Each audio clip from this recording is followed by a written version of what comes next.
Les joueurs ont plusieurs façons de préparer leur match. Certains, ça va être un jour à l'avance, d'autres 48 heures, voire même jusqu'à 7 jours. Et les méthodes sont diverses et variées. Le comble dans cette histoire est que malgré le nombre de méthodes possibles aujourd'hui, les joueurs ne savent plus comment préparer leur match. Dans l'ancien temps, c'était pizza et café au bar. Bon, c'est toujours le cas dans certaines divisions, mais pour performer au haut niveau, c'est littéralement impossible. Dans cette vidéo, je vais te parler de conditionnement, de stratégie et de préparation mentale d'avant-match afin que tu sois le plus performant possible.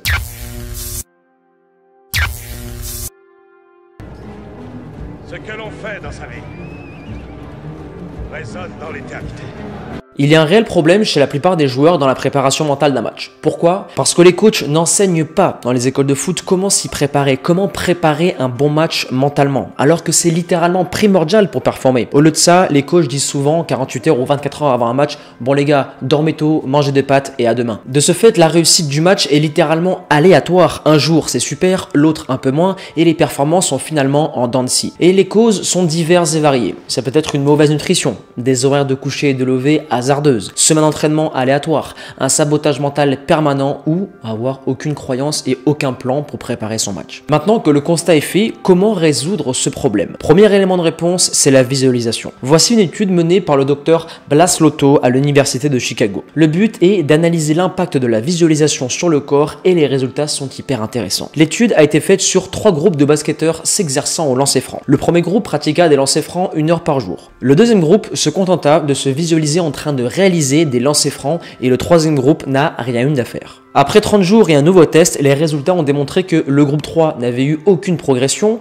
que le groupe 1 s'était amélioré de 24% et que le groupe 2, lui, avait progressé de 23%, soit 1% de moins que le précédent en pratiquement seulement de la visualisation. Cette méthode est excellente pour l'entraînement et aussi pour la prépa mentale d'avant-match. Bon, je ne vais pas te demander d'en faire 10 heures par jour, non, mais quotidiennement, faire 10 à 20 minutes par jour de visualisation dans ton lit, c'est excellent. En pratique, c'est 10 à 20 minutes par jour et tu dois te visualiser à la troisième personne, telle une caméra de surveillance en train de réaliser le bon geste. C'est une méthode que j'utilise aussi pour compléter le travail technique de mes joueurs sur terrain à qui il manque ce petit détail pour réaliser le bon geste. Là, je vais te donner une alternative que j'utilise. Par exemple, moi je passe mon temps à penser et à visualiser, qui est une bonne chose car on devient soit à quoi on pense le plus, mais ça peut devenir parfois toxique, voire obsessionnel. Donc, je te recommande plutôt la première option, visualisation 10 à 20 minutes par jour. Deuxième point stratégique pour préparer son match, c'est les séances spécifiques. Là, on est vraiment dans un processus de conditionnement pour préparer le cerveau aux actions que tu auras à faire le week-end. Pour te raconter une petite anecdote, l'année dernière, j'avais une fois par semaine Corentin Michel, le 3e gardien de l'équipe première des Girondins de Bordeaux. Et il m'expliquait que Benoît Costil, avec son coach Fabrice Grange, avait chaque semaine des spécifiques gardiens en rapport avec les joueurs qu'il allait affronter le week-end. Pour le match de Lille, par exemple, car celui-là m'a marqué, il savait que le trio offensif cherchait souvent un côté précis lorsqu'il driblait et qu'il rentrait à l'intérieur, donc il bossait à fond là-dessus. Il cherchait différents scénarios, mais au final, l'exécution était toujours la même. Un travail d'appui et en plongeant en général côté gauche, car les attaquants lillois étaient droitiers. Et pour les autres postes, c'est exactement la même chose. Là, on parle d'entraînement terrain, mais ça peut être aussi physique. Si tu sais par exemple que tu vas cavaler contre les premiers durant le match du week-end, car ils ont souvent la possession. Très bien. Entraîne-toi de sorte à assumer les 12 km à haute intensité que tu vas devoir parcourir durant le match du week-end. C'est tous ces petits détails qui font qu'un match est oui un échiquier en mouvement permanent, mais aussi à travers lesquels tu peux lire et anticiper les coups de l'autre, car tu les as déjà travaillés mentalement à l'entraînement et tu les as déjà mis en place. Autre entraînement spécifique, il peut être mental, en faisant un checkpoint chez ton coach mental. Si tu sais que tu as un gros derby ce week-end et que tu pètes souvent les plombs, très bien. Je te recommande d'y aller une seule fois, voire 2 durant la semaine, pour qu'il te donne les bonnes méthodes pour rester dans ton match et d'éviter de sortir en répondant par exemple à un gros tacle, une faute ou des insultes, car c'est très présent dans les derbys. Si tu préfères, tu dois construire ton match comme construit un combattant de MMA. À chaque rencontre, tu dois avoir ton game plan pour avoir l'avantage sur l'autre. Troisième point maintenant, on va assembler tout ça. C'est l'avant-dernière étape qui est le puzzle. Tu dois, pour préparer mentalement ton match, associer les méthodes de visualisation, d'entraînement spécifique, plus les habitudes nutritionnelles, de coucher, de réveil et j'en passe. L'assemblage te permettra de te différencier des autres qui piochent une méthode par-ci par-là sur internet pour au final se perdre.